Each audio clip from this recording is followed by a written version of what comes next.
no livro de Cântico, ou na linguagem, em outras traduções, Cantares, né? O Cânticos de Salomão. Antes de lermos o texto e também de iniciarmos a pregação, eu quero dizer para os irmãos que o desafio de pregar hoje, para mim, é muito difícil.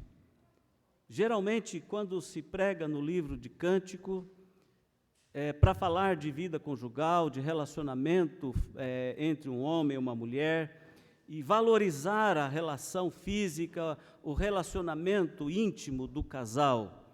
E quando se busca tirar lições de amor desse livro para falar de Deus, é muito difícil não cair na alegoria, criando imagens, criando símbolos, criando explicações fora do texto para dar sentido ao texto. E o nosso tema desse mês é a história do amor de Deus, contada na Bíblia por nós, pela humanidade, né? Então nós vamos tirar desse texto a mensagem hoje, e é uma tarefa bastante difícil e que Deus há de nos abençoar nela. Vamos ler o capítulo 4 do Cântico. Como és formosa, querida minha, como és formosa. Os teus olhos são como os das pombas e brilham através do teu véu. Os teus cabelos são como o rebanho de cabras que descem ondeantes do monte de Gileade. São os teus dentes como o rebanho das ovelhas recém-tosquiadas que sobem do lavadouro, e das quais todas produzem gêmeos, e nenhuma delas há sem crias. Os teus lábios são como um fio de escarlata, e tua boca é formosa. As tuas faces, como romã partida, brilham através do véu. O teu pescoço é como a torre de Davi, edificada para arsenal. 1000 escudos pendem dela, todos broquéis de soldados valorosos. Os teus 2 seios são como 2 crias gêmeas de uma gazela, que se apacentam entre lírios. Antes que refresquem o dia e fujam as sombras, irei ao monte da mirra e ao outeiro do incenso. Tu és toda formosa, querida minha, e em ti não há defeito. Vem comigo do Líbano, noiva minha, vem comigo do Líbano, olha do cimo do Amana, do cimo do Senir e do Hermon, dos covis dos leões, dos montes dos leopardos. Arrebataste-me o coração, minha irmã, minha noiva, arrebataste-me o coração com um só dos teus olhares, com uma só pérola do teu colar. Que belo é o teu amor, ó minha irmã, noiva minha. Quanto melhor é o teu amor do que o vinho, e o aroma dos teus ungüentos do que toda a sorte de especiarias. Os teus lábios, noiva minha, destilam mel e leite se acham debaixo da tua língua, e a fragrância dos teus vestidos é como a do Líbano.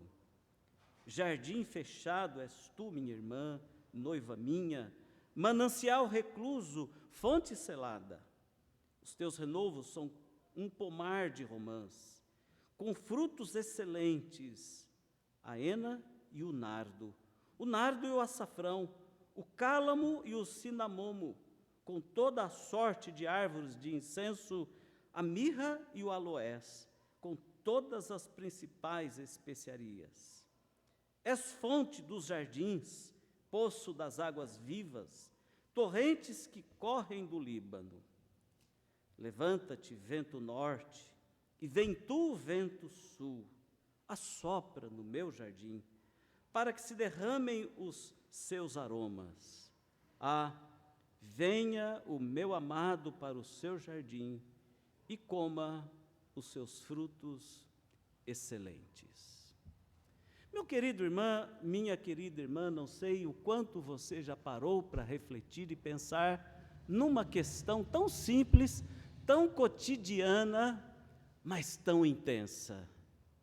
Qual é a melhor maneira de um ser humano expressar, vivenciar, experimentar o amor? Qual é?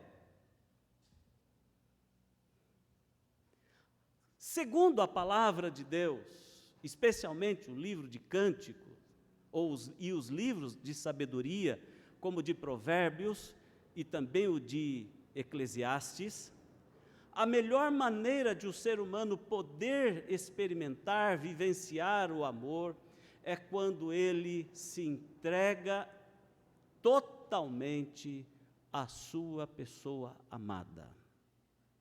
Por isso, o amor entre um homem e uma mulher, a relação íntima, a relação física do casal, os sentimentos compartilhados, as palavras de apaixonamento, as declarações sensíveis e carregadas de poesia e de afeto, são as formas mais intensas de uma pessoa entender o que é amar. Tanto dar amor, quanto receber amor.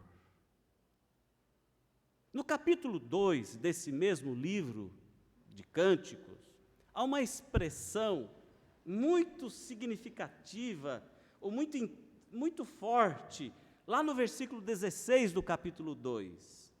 O meu amado é meu e eu sou dele. O meu amado é meu e eu sou dele. A força se encontra exatamente nesta ênfase de pertencer e ser pertencido,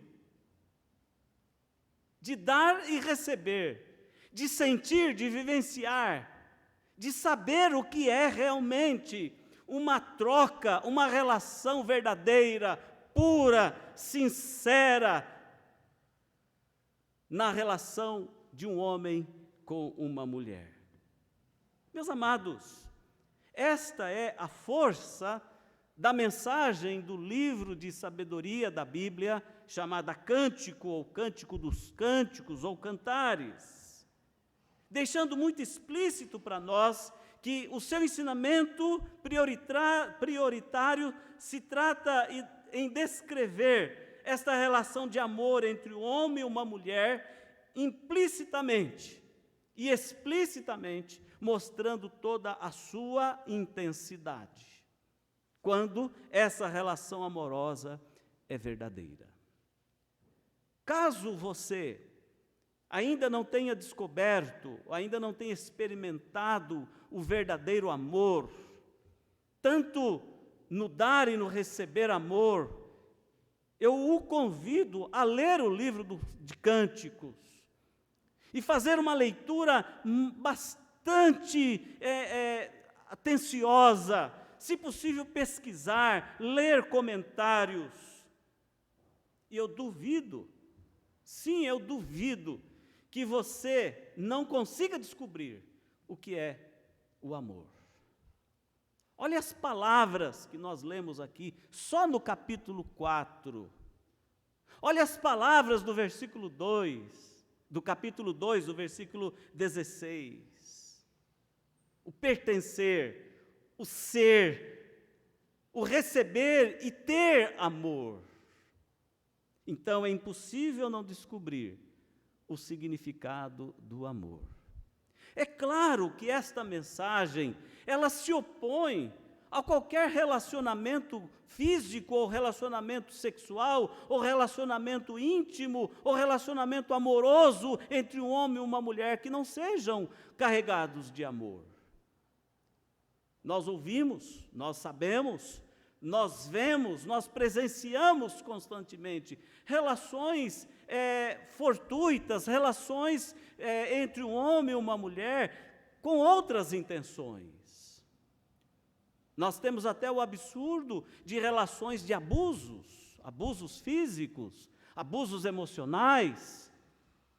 abusos morais sobre o outro, a exploração do outro, a deslealdade, a traição, a relação pura e simplesmente física, sem afeto. Nós encontramos até a prostituição no relacionamento entre um homem e uma mulher.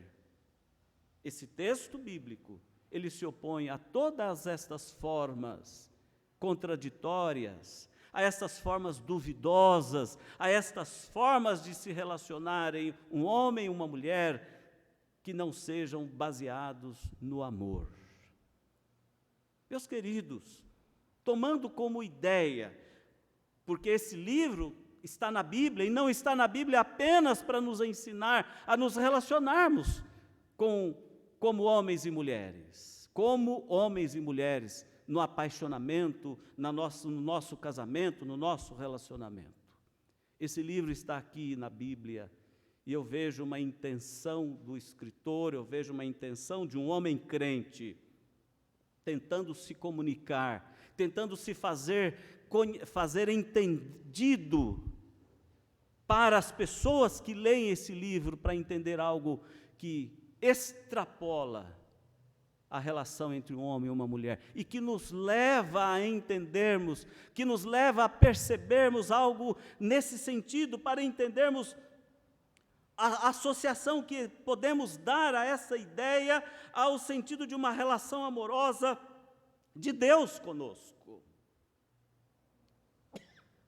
Se nós não conseguimos entender como Deus nos ama, e se nós ainda não conseguimos entender como nós podemos amar a Deus, tomemos como partida o nosso amor pela nossa mulher. Tomemos como partida o amor da mulher pelo seu marido. O nosso amor físico, para descobrirmos mensagens excelentes no que diz respeito ao amor de Deus pelo ser humano. Martim Lutero, numa das suas obras, ou nos seus escritos de comentários sobre os livros da Bíblia, quando ele comenta o livro de Cânticos, no volume 1, lá na página 144 das suas obras selecionadas, ele faz um comentário muito interessante que vale a pena ser citado agora. Ele diz assim: é que pela fé em Cristo, o cristão é feito um só espírito e é unido com Cristo. Prestemos atenção nesta primeira frase de Martim Lutero. É que pela fé em Cristo, o cristão é feito um só espírito e é unido com Cristo. A ideia de Martim Lutero fica mais intensa ao interpretar o livro de Cânticos, tomando como base o que o apóstolo Paulo escreveu em Efésios capítulo 5, quando falou acerca do fruto da vida cristã, lançando mão da relação conjugal familiar. Abra sua Bíblia, por favor, em Efésios capítulo 5, do versículo 15 ao versículo 33. E eu quero destacar o versículo 32.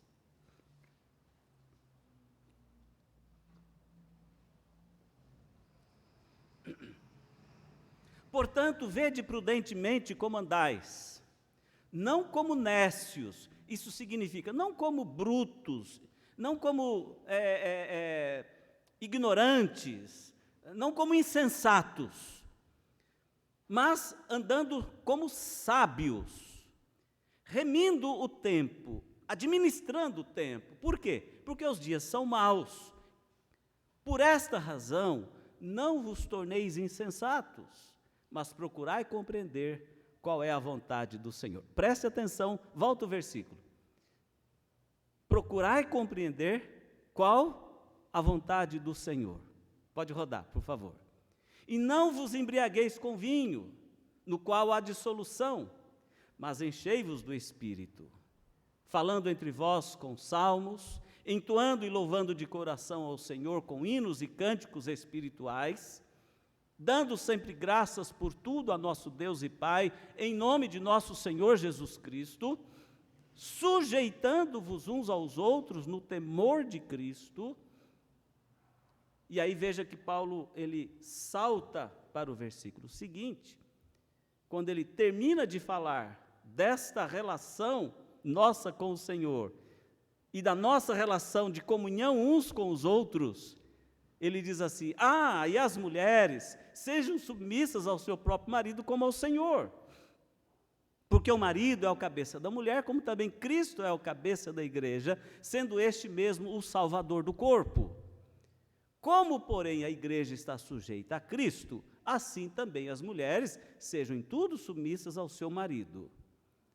Maridos, amai vossa mulher, como também Cristo amou a igreja e a si mesmo se entregou por ela, para que a santificasse, tendo-a purificado por meio da lavagem de água pela palavra, para apresentar a si mesmo igreja gloriosa, sem mácula, nem ruga, nem coisa semelhante, porém santa e sem defeito. Assim também os maridos devem amar a sua mulher como ao próprio corpo. Quem ama a esposa, a si mesmo se ama. Porque ninguém jamais odiou a própria carne, antes a alimenta e dela cuida, como também Cristo faz com a igreja, porque somos membros do seu corpo. Agora preste atenção na sequência. Eis porque deixará o homem a seu pai e a sua mãe, e se unirá à sua mulher, e se tornarão os dois uma só carne. Grande é este mistério. Mas eu me refiro a Cristo e à igreja. Não obstante, vós, cada um de per si, também ame a própria esposa, como a si mesmo, e a esposa respeite ao marido. Meus queridos, prestem atenção no versículo anterior, o versículo 32. Quando o apóstolo Paulo destaca dizendo o seguinte: grande é este mistério. Mas eu me refiro a Cristo e à igreja. E quando se fala de Cristo e a igreja, está falando de quê? De amor. Por amor, Cristo se entregou. Por amor, Cristo deu sua vida. Por amor, Cristo morreu por nós. E o apóstolo Paulo lança a ideia de um relacionamento conjugal.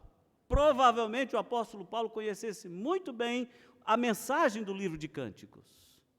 E ele lança mão da ideia do relacionamento entre um homem e uma mulher para falar sobre o relacionamento de Cristo e a sua igreja.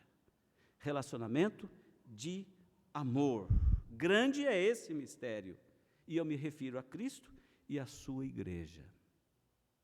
Engana-se quem pega esses versículos de Efésios para dizer que a mulher tem que ser subserviente do marido.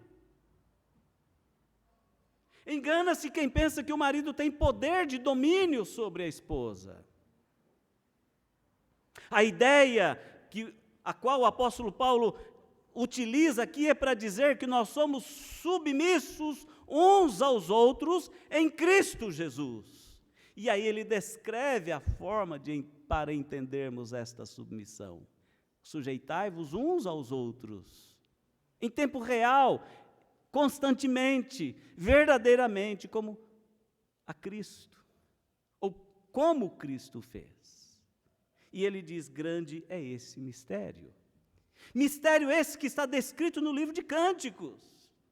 Eu sou do meu amado e o meu amado é meu.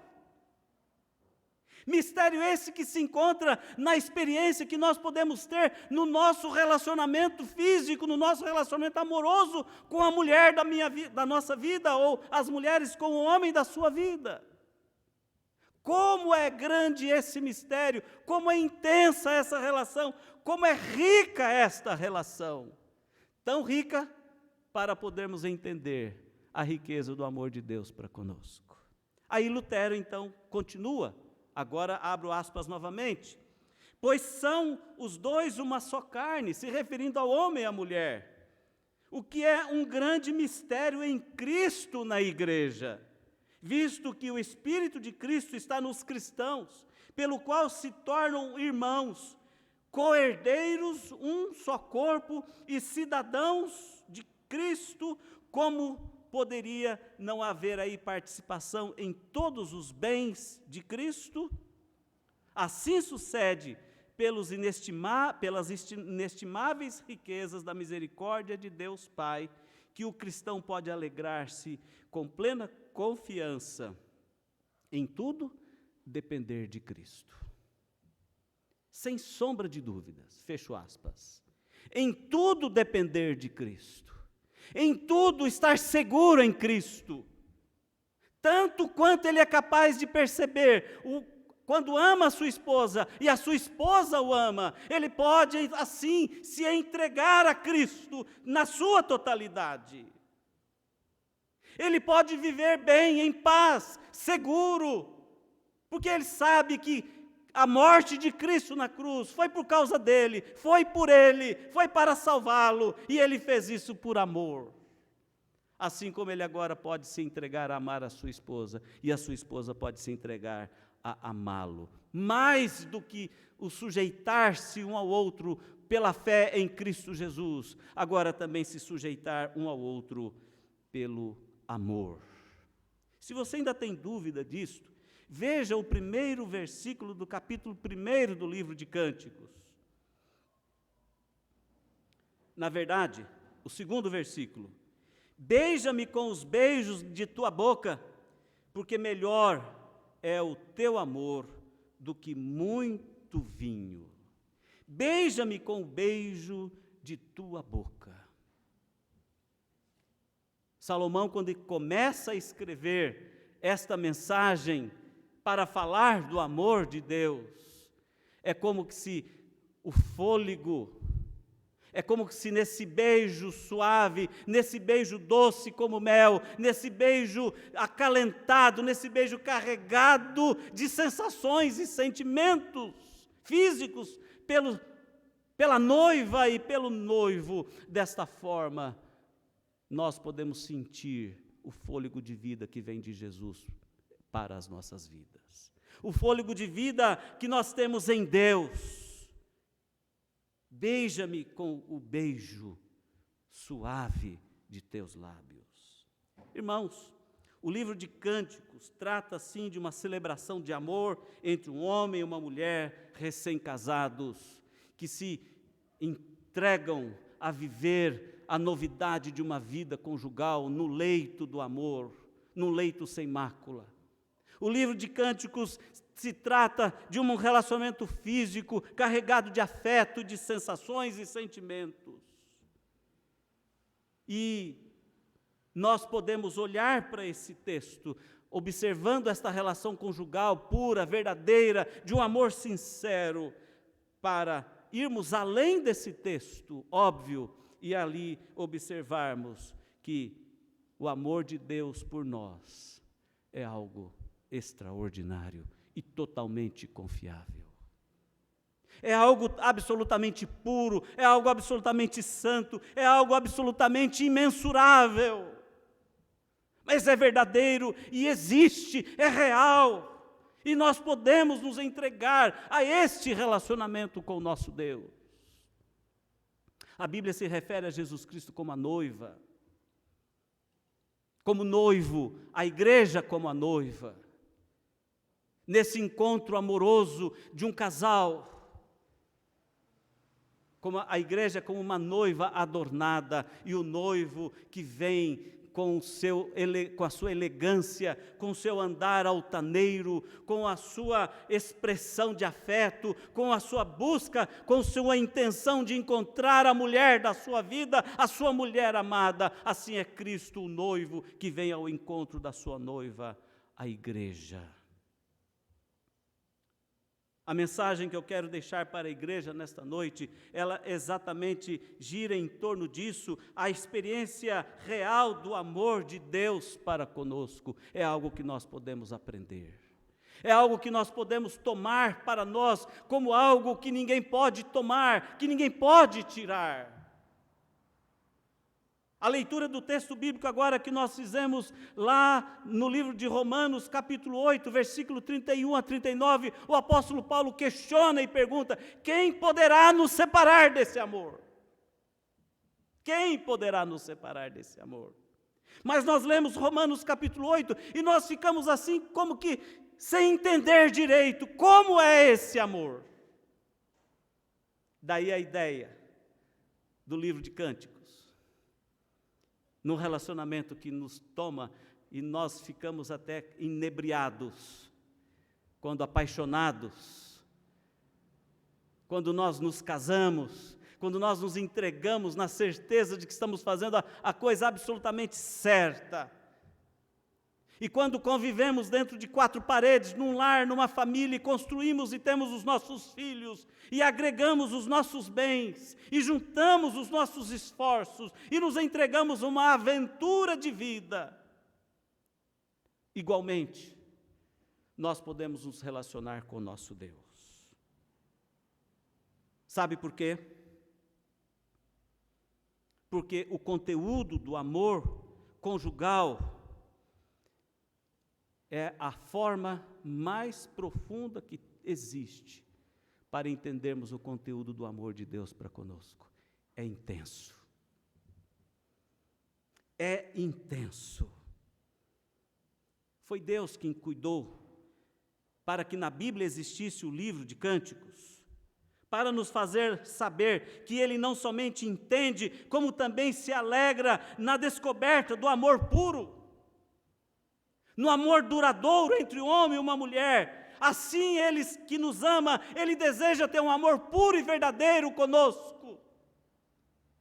Um amor duradouro, um amor que permaneça até o último dia das nossas vidas. Porque esse amor de Deus para conosco, assim como o amor de um homem para a mulher, e de uma mulher para com seu homem, faz parte do plano de Deus. Meus irmãos, o amor de Deus é tão grande que Ele é capaz de entender e sentir as profundezas da dor que sentimos quando nós sofremos. Na Bíblia encontramos Deus dizendo palavras de empatia, solidariedade, compaixão com os crentes que sofrem, com aqueles que estão abalados.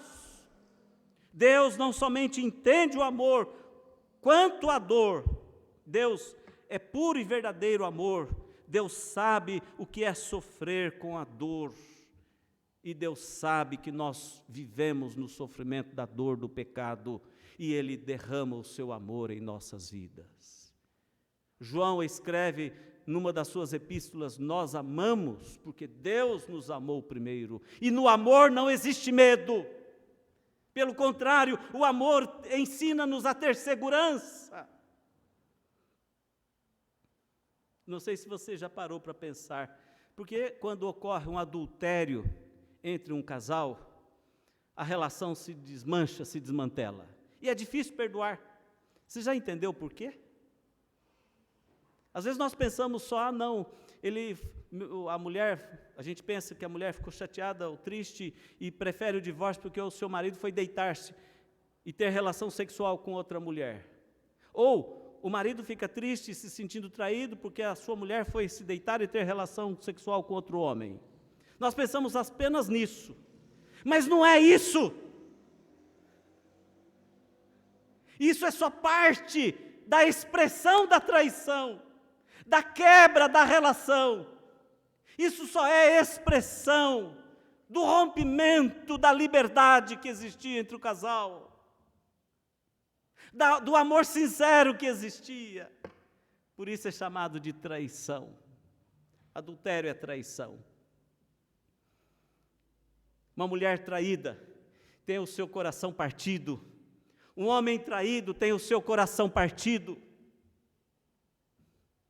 Porque o amor, a paixão, a entrega, a sinceridade que existia, tudo isso foi ferido, tudo isso foi atingido. Deus pede exclusividade do nosso amor, assim como Ele é exclusivo em nos amar. Deus não aceita que nós adoremos outros deuses. Um dos mandamentos diz isto: não terás outros deuses. Não adorarás outros deuses. Não se curvará a outros deuses. E a Bíblia, no Velho Testamento, trata da idolatria, mostrando que é abominável a Deus a idolatria. Deus não perde tempo em competir com uma imagenzinha feita, mesmo que seja de ouro e cravejada de pedras preciosas. Deus não perde tempo com isso, porque isso é nulo em si próprio. Isso não vale nada, seja de barro, de ouro, de madeira ou de qualquer. Deus não perde tempo em disputar espaço com algo que não existe, que é feito por mãos humanas. Isaías descreve isso com riqueza de detalhes. Deus se incomoda com a traição do coração humano, que devia amá-lo e que devia receber o seu amor. Deus se incomoda com esse tipo de traição. Por isso que Deus odeia o divórcio, Deus odeia a traição, Deus odeia o adultério, Deus odeia este sentimento de malignidade, Deus odeia essa insegurança no coração do homem. Deus procura para si adoradores que o adorem em espírito e em verdade, porque Deus quer que o ser humano se curve diante dele na sua inteireza, na sua integridade, na sua totalidade. Meus amados, lançando mão disto que nós podemos ter de mais nobre, puro e verdadeiro nesta vida, que é o sincero amor, puro amor, verdadeiro amor entre um homem e uma mulher, reitero a real experiência do amor de Deus para conosco. A Bíblia, na verdade, é um grande e detalhado escrito para nos contar a história do amor de Deus pelo ser humano. João 3,16 resume isto: Deus amou o mundo de tal maneira que deu seu Filho unigênito. Deus amou o mundo de tal maneira. Que tal maneira é esta? De uma maneira tão intensa, de uma maneira tão grandiosa, de uma maneira tão imensa, que Ele fez tudo para sermos salvos. Deus amou de tal maneira, não de maneira qualquer. E eu quero deixar aqui 3 aplicações para a igreja, no que diz respeito à real experiência de amor de Deus para conosco. Primeira delas, nós precisamos pedir ajuda ao próprio Deus para compreender o seu amor por nós. Uma vida cristã, um relacionamento espiritual, uma vida de servo, não se resume e não pode se restringir a uma experiência emocional. Hoje o louvor foi maravilhoso, hoje o culto foi extraordinário. O amor nosso para com Deus se prova na medida da nossa fidelidade para com Ele, no nosso zelo, na nossa entrega, na nossa perseverança, todos os dias. Vir ao culto aos domingos é uma declaração de amor a Deus que se repete e que precisa ser repetida. Santificar o nome de Deus, como exige o mandamento bíblico, é algo que nós precisamos fazer para mostrar o quanto nós reverenciamos o nosso Deus, o quanto nós amamos o nosso Deus, o quanto nós queremos do nosso Deus na nossa vida. Viver a vida, os 60, 70, 80, 90 anos ou 100 anos, como um servo de Deus, declarando esse amor, é algo que nós precisamos de ajuda. Deus quer que nós entendamos a fragilidade e a incapacidade natural de nossa mente. Deus quer que nós entendamos isto. Na primeira epístola de Pedro, capítulo 1, versículo 13, ele escreveu o seguinte: cingindo o lombo do vosso entendimento, sede sóbrios, e esperai inteiramente na graça que vos está sendo trazida na revelação de Jesus Cristo. Preste atenção na primeira parte do versículo: cingindo o vosso entendimento. O que isso significa? Cingir o entendimento. Significa preparar a nossa mente para as necessidades. A mente, embora tenha sido renovada pela salvação em Jesus Cristo, ela precisa ser preparada para toda a vida, para que possa compreender o amor de Deus. Antigamente,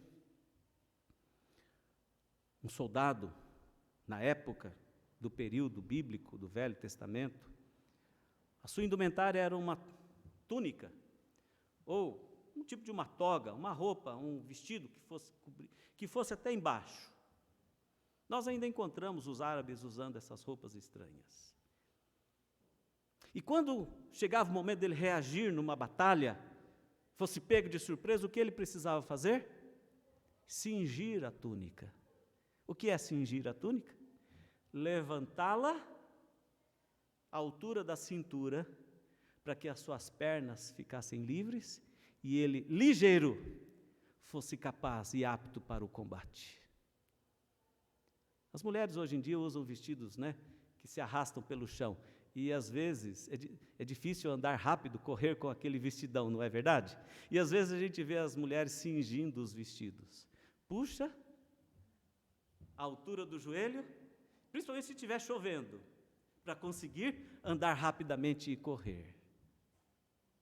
Cingir a mente é exatamente preparar-se. Preparar a mente. E como nós podemos preparar a mente na nossa relação com Deus? Pedindo para Ele nos ajudar a compreender o seu amor por nós. Gálatas capítulo 2, versículo 20, ele nos fala que nós precisamos compreender a verdade do amor de Deus. Logo já não sou eu quem vive, mas Cristo vive em mim. Olha a relação física que existe aí, não sou eu que vivo, mas Cristo vive em mim. Olha a questão presente aqui da ideia. E esse viver que agora tenho na carne, com Cristo, vivo pela fé no Filho de Deus que me amou e a si mesmo se entregou por mim. Precisamos compreender a verdade do amor de Deus para conosco. Precisamos nos submeter ao Espírito Santo, como João 14, 26 nos mostra. Precisamos nos submeter à sua instrução na nossa vida. O Espírito Santo de Deus é aquele que nos ajuda a compreender as coisas espirituais, a ter o discernimento espiritual das coisas.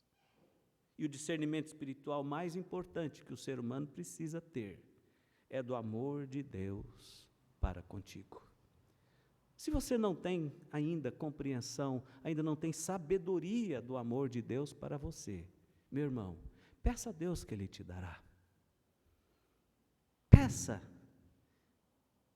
ajuda ao Espírito Santo de Deus. Às vezes nós nos entregamos à tristeza, às vezes nós nos entregamos à frustração, às vezes nós nos entregamos às labutas desta vida, num ato de desamor, num ato de afastamento de Deus. Às vezes nós fazemos declaração ao nosso amado Jesus Cristo, dizendo que nós fomos abandonados, Deus se esqueceu de nós. Há pessoas que dizem, porque Deus foi fazer isso comigo? Como que se Deus fosse capaz de nos trair? Como se o nosso noivo, que é Jesus Cristo, fosse capaz de nos abandonar no altar, nós como sua noiva. Precisamos compreender a verdade do amor de Deus. Se não sabemos ainda, peçamos ajuda para o próprio Deus nos ensinar a entender o seu amor para conosco. A segunda lição, precisamos abrir nossos corações, abrir as nossas mentes para permitir compreender o amor de Deus. Isso se chama conversão. O contraste, a oposição da conversão genuína, da conversão constante, da conversão diária, da conversão a todo instante, é o coração endurecido.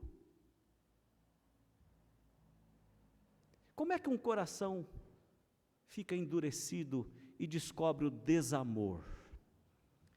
Quando é que uma esposa começa a duvidar do amor do seu marido por ela? Quando o marido começa a duvidar do amor da sua esposa por ele? Quando?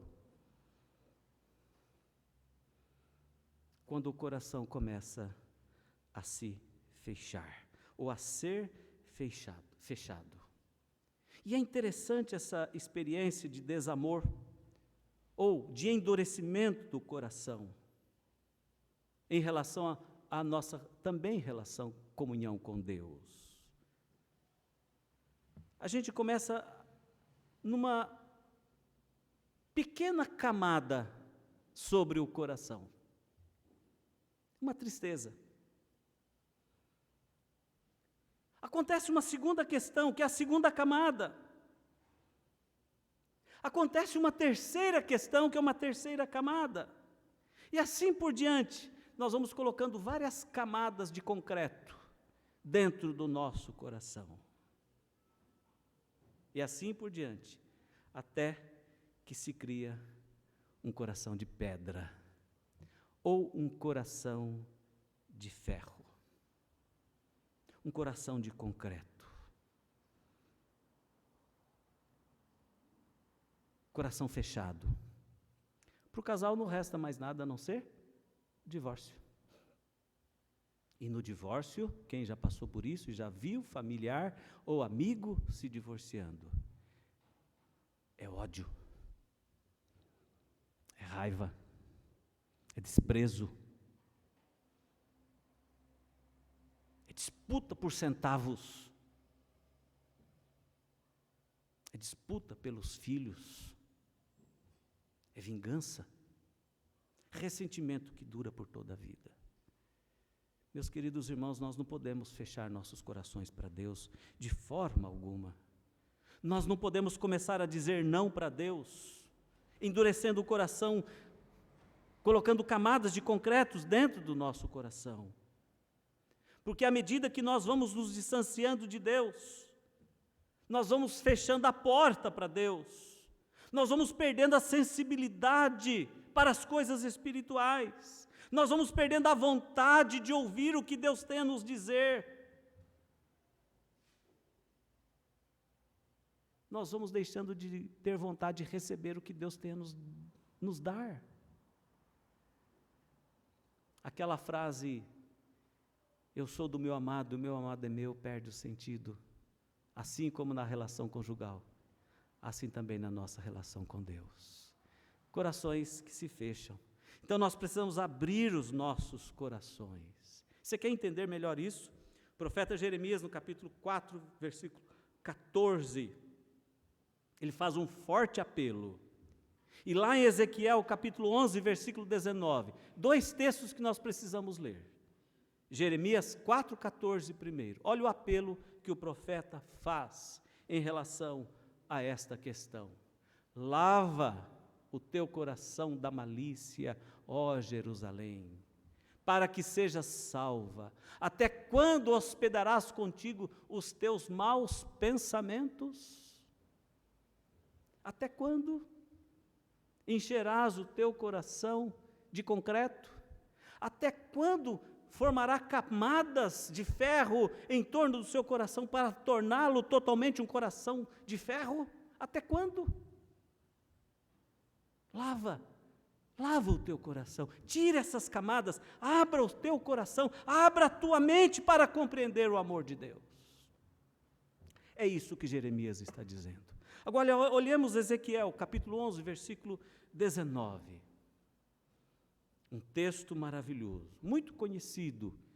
Dar-lhe-ei um só coração, espírito novo porei dentro deles, tirarei da sua carne o coração de pedra, de concreto ou de ferro, e lhes darei coração de carne, que bate, que pulsa, coração novo. Isso significa exatamente que precisamos abrir nossos corações, abrir nossas mentes para permitir que compreendamos o amor de Deus para conosco. Qual é o segredo de uma vida conjugal até que a morte separe o casal?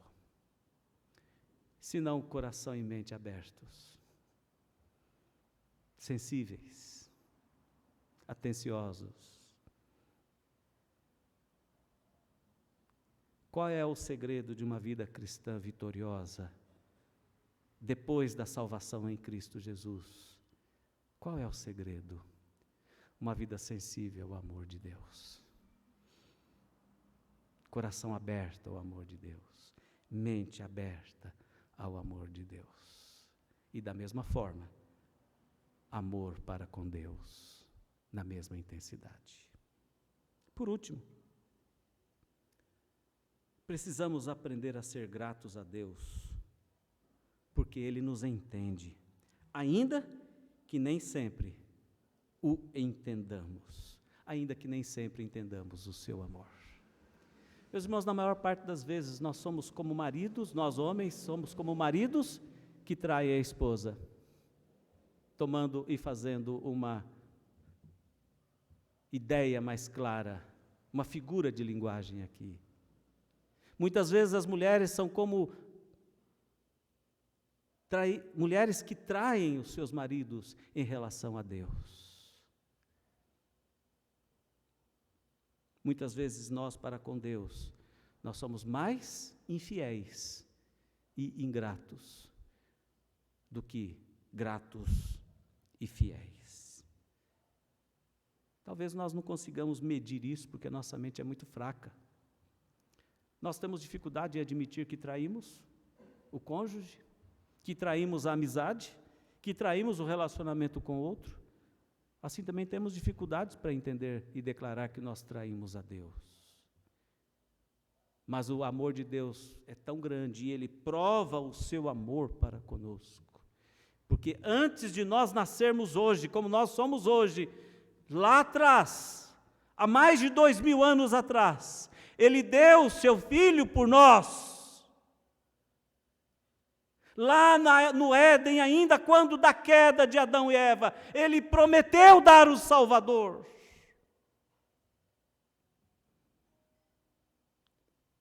Jesus é o Salvador hoje, como prova do amor de Deus, e será o Salvador até o final dos tempos. Meus irmãos, Deus é capaz de compreender e escutar os clamores que nós temos no fundo do nosso sentimento e do nosso ser. Deus sabe que sofremos. Cada vez que sofremos, e sempre sofremos mais por conta da nossa fragilidade e por conta da nossa falta de amor e de vida, Deus nos acolhe e nos cuida. Na maior parte das vezes, nós nem nos apercebemos, mas Deus está nos carregando nos seus braços. Deus está nos conduzindo com suas mãos fortes. Deus está nos livrando, Deus está nos acolhendo. Por isso, nós precisamos alimentar a nossa gratidão a Deus por tudo que Ele tem feito por nós. Eu fiz menção de Davi, lá atrás, na liturgia, dizendo que Davi é o homem segundo o coração de Deus. Sabe por quê? Porque Davi era um homem grato por tudo que Deus era para ele. Dá para reconstruir, porque Davi cometeu pecados imensos, mas Davi confessava o seu pecado a Deus com palavras como essa. Salmo 51, versículo 10. Vejamos lá o que diz Salmo 51, versículo 10. Olha a declaração de Davi. Cria em mim, ó Deus, um coração puro e renova dentro de mim um espírito inabalável. Em outras palavras, Senhor Deus, dá-me um coração de carne. Dá-me um coração sensível. Me ensina a te amar. Cria em mim, ó Deus, isto. E lá no Salmo 136, todo ele, nós não faremos a leitura dele todo, mas projeta o Salmo 136, por favor. Só quero iniciar. Rendei graças ao Senhor, porque Ele é bom, porque a sua misericórdia dura para sempre. Rendei graças ao Deus dos deuses, porque a sua misericórdia dura para sempre. Rendei graças ao Senhor dos senhores, porque a sua misericórdia dura para sempre. Ao único que opera grandes maravilhas, porque a sua misericórdia dura para sempre. Àquele que com entendimento fez os céus, porque a sua misericórdia dura para sempre. E o salmista vai longe, descrevendo o poder de Deus, descrevendo o amor de Deus, descrevendo o cuidado de Deus, dizendo assim: é tão grande esse negócio do amor de Deus, que a gente só pode dizer: a sua misericórdia dura para sempre. Qual é a causa de não sermos consumidos pela ira de Deus também, e pelo nosso próprio pecado? Porque a sua misericórdia se renova diariamente sobre a nossa vida. Meus amados, eu quero retomar o versículo 16 do capítulo 2 do livro de Cânticos, onde lemos: eu sou do meu amado e o meu amado é meu. Essa é a confiança que devemos ter. Esta é a confiança que devemos ter. Pela fé, nossos pecados e nossa incapacidade de perceber o tamanho e a profundidade do amor de Deus em Cristo Jesus. A nossa incapacidade de compreender isto deve nos sensibilizar para um ato de entrega incondicional, sabendo que Deus é amor. Quem nos separará? Quem pode nos separar do grande amor de Deus? O que pode nos separar do grande amor de Deus? Se entre um marido e uma mulher que são apaixonados e que vivem um amor intenso, desde a juventude, da mulher da sua mocidade, do marido da sua mocidade, na trajetória até a velhice e até que a morte separe esta relação de amor. Na relação de amor de Deus para conosco, não há separação, nem a morte pode nos separar. História que a Bíblia conta sobre o amor de Deus para conosco se descobre em riqueza de narrativas, em profundidade de detalhes, como o livro dos Cânticos nos mostra. Na relação de amor que nós podemos compreender, nós podemos tomar como partida a relação de amor para conosco. E o que devemos dar de resposta a essa relação do amor de Deus para conosco? O amando com total verdade, com integridade. Que Deus nos abençoe, que Deus nos auxilie para entendermos o amor de Deus e para nos entregarmos a amar a Deus com toda a nossa força. Jesus Cristo diz sobre os mandamentos do Senhor: devemos amar a Deus com toda a nossa força, com todo o nosso entendimento. Por quê? Porque Ele nos amou primeiro. Amor verdadeiro, amor sincero, amor grandioso. Pode uma mãe abandonar o filho, pode o marido abandonar a esposa abandonar o marido, depois de uma relação de amor profunda e verdadeira. Mas Deus nunca nos abandona. O seu amor é eterno e é definitivo. Eu o amei com amor eterno, ó vermezinho de Jacó. Eu o amei com amor eterno, amor imutável. Baixemos nossas frontes, nossas cabeças e reflitamos um pouquinho no amor de Deus para conosco. A vida que temos, a vida que levamos, seja em conflitos, seja com fé intensa, com a fé frágil, seja com lutas e dissabores, ou seja com grandes alegrias e grandes conquistas. Meu irmão amado, sinta-se amado por Deus. Entregue-se a esse amor e nunca se esqueça do amor de Deus para contigo. Deus é